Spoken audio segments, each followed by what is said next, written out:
Have you been getting declined from every group you apply to while just trying to get your weekly key done? Maybe you're starting to wonder if your client is bugged, or maybe all of Azeroth just has a vendetta against your current spec. Hello friends, this is Growl. In this video, I'm going to talk to you about Raider IO score, where you see it, what to do to get more of it, and exactly how the whole system works. Over the last few years, Raider IO has become an important part of the Mythic Plus community in ranking the Mythic Plus runs of not just the top players, but everybody else. Although the system isn't perfect, Mythic Plus varies wildly in difficulty. A plus 2 is going to be worlds apart in difficulty from a plus 12, and people in a plus 12 aren't even playing the same game as people in a plus 22. Just in the same way that you probably won't get into a Mythic raiding guild after only completing normal, you'll need to work your way up the Mythic Plus ladder as well. I hope to explain thoroughly exactly how the point totals work and help improve your understanding of the system so that this journey can be painless and maybe even a little bit of fun. After completing just a few dungeons, you already have earned some Raider IO score. This is commonly referred to as just being IO. This score is completely community driven. Nowhere in World of Warcraft or in the Battle.net client does it exist. I prefer it this way. Although I would love for Blizzard to release more cosmetic rewards or incentives for players to do high dungeons, I like that the scoring system is in the hands of the community. It prevents Blizzard from being weird about the inner workings, and also lets people just completely avoid it if they choose not to use it. Each character, if you've completed Mythic Plus dungeons, has an overall IO score. Your character's overall score is simply made from adding up the score of your single best run from each dungeon together. Scores for Mythic Plus dungeons don't work like most other matchmaking ratings. You can never lose IO for depleting or quitting out of keys. Once a score is reached for a dungeon, you have at least that much score for the rest of the season. Personally, I really like it this way. I'm playing an MMO after all, not a first-person shooter. I want to work gradually towards a target at my own pace and not risk losing anything I've earned. Only the highest score in each dungeon is counted. In the pre-patch season, our team had not only the top-ranked Siege of Borealis run, but also the number 2 ranked as well. As cool of an accomplishment this is, it doesn't mean anything in terms of IO score because only the number 1 run is counted. If you want to earn more, you have to get a better run than the best one that you've done. So how is each run scored? It's based off of 2 things, key level and time. The most important factor is of how high of a key level is completed. A plus 15 will always be scored higher than a plus 14, assuming they are both done within the time limit. Small amounts of points will tie-break keys done at the same level depending on how fast they're completed. For example, a plus 15 that's barely timed will net you around 161 IO. If you are a few minutes under timer in that key, you may earn around 165 or so. This means that completing the highest key as possible is the most important thing. Here's an example chart of how many points each time key is worth directly from the Raider IO site. One thing you might notice that is interesting is the higher you go, the bigger the point difference is. Upgrading from a plus 3 to a plus 4 only gets you 10 more points, but going from a plus 24 to 25 nets you 38 points. This is because key difficulty scaling also works that way. The difference between a plus 3 and 4 is quite small in terms of mob health and difficulty. However, once you get to a plus 24 level, mobs are scaling very harshly. Keep this in mind when you're first tracking and building up your own score early on. Getting your first 800 or 1200 score will be the hardest, and after that it starts to come faster if you can keep progression going. But what about depleted keys? Depleting a key is also worth some amount of score, however significantly less than what the time key would have been worth at that same level, even if it was very close. There is first a moderate penalty for depleting, and then the penalty increases in size depending on how far off the score is. As an example of this, let's go back to a time of misery and disappointment, Season 2 King's Rest for Battle for Azeroth. You can see here that nearly all of my King's Rest runs were depleted.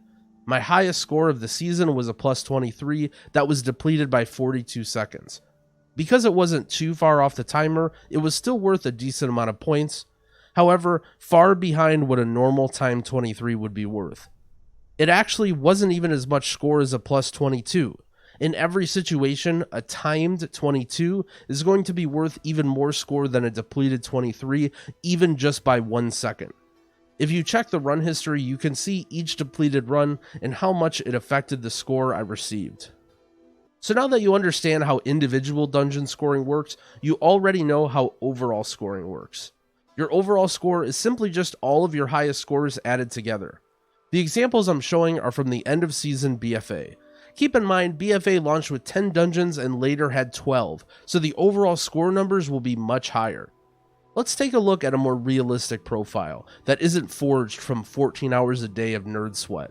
Here's my Disc Priest alt. I made it a week or two ago to get ready for Shadowlands since I don't have a priest yet.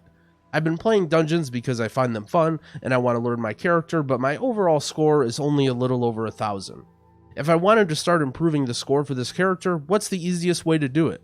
Well, since the score total is just all of the dungeons added up, I should look for my lowest scoring dungeons and complete them as high as possible. You can see here I've never even done a junkyard or a shrine run. This means if I complete even a low dungeon of either, I'll get a pretty sizable amount of points. I could also earn some easy points from doing a Toldagor, since the only level I've done is a +5. King's Rest, on the other hand, I have a 14 done. Chances are I'm clearly capable of doing a 15 because I've done a +14 over 12 minutes under the timer. In most players' eyes, that won't matter though, because I've only done 114 in my life and my overall score is only 1,000. Once I boost some of my lower scores, my overall score will look much more appealing to other players.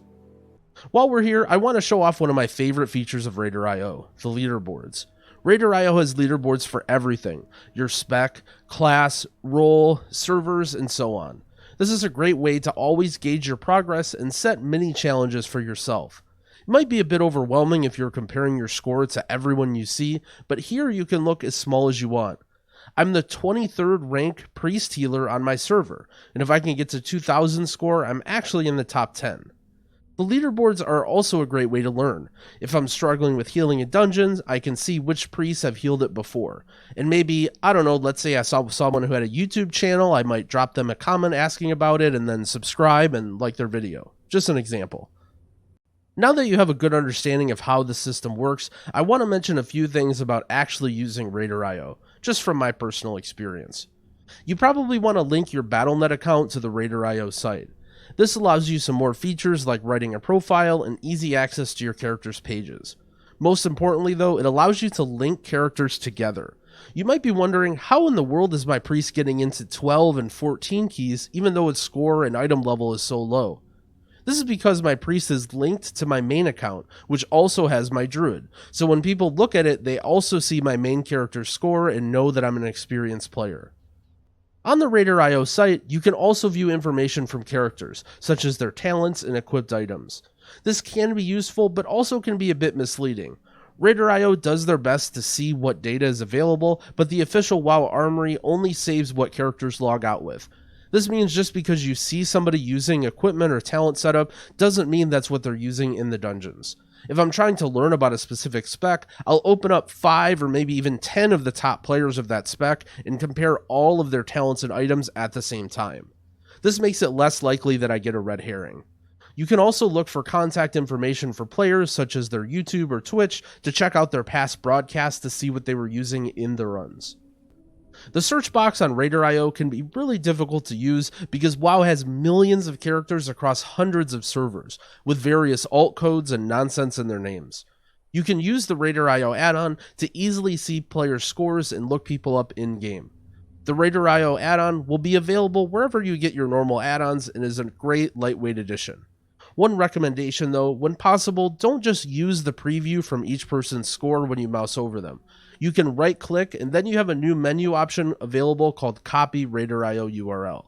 It opens a dialog box and you can press Ctrl+C to copy, then paste it into your browser. This will get you a much more accurate view of somebody's ability than just the tooltip. You can see what specs they're playing, how they're doing in specific dungeons, and where they're getting their score from. The add-on is a bit clunky to use, mainly because Blizzard does not allow real-time data streaming with add-ons. This means your Raider.io add-on won't automatically fetch people's scores. It's simply just downloading a database of scores every time you update the add-on. In order to get the scores to update, you have to update the add-on every single time. It isn't that bad once you get used to it, and you can use their client to update it automatically for you. Personally, I don't like using random clients that are downloading things in the background, but I'm sure many people use it to remove the hassle from updating the add-on regularly. Lastly, I want to address the elephant in the room, what many people call elitism or gatekeeping of higher level players using Raider.io as a barrier to entry.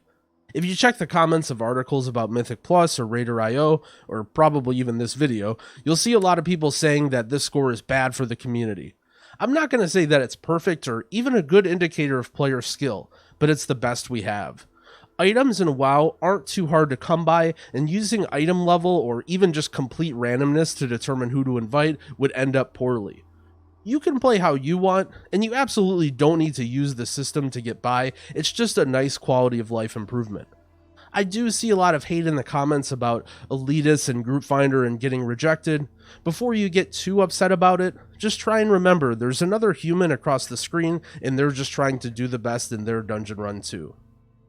Thanks for watching. If you enjoyed the video, I'd appreciate it if you gave it a like and subscribe to my channel. I'll be coming out with more informational content for both Mythic Plus and Raid throughout Shadowlands. Happy keying!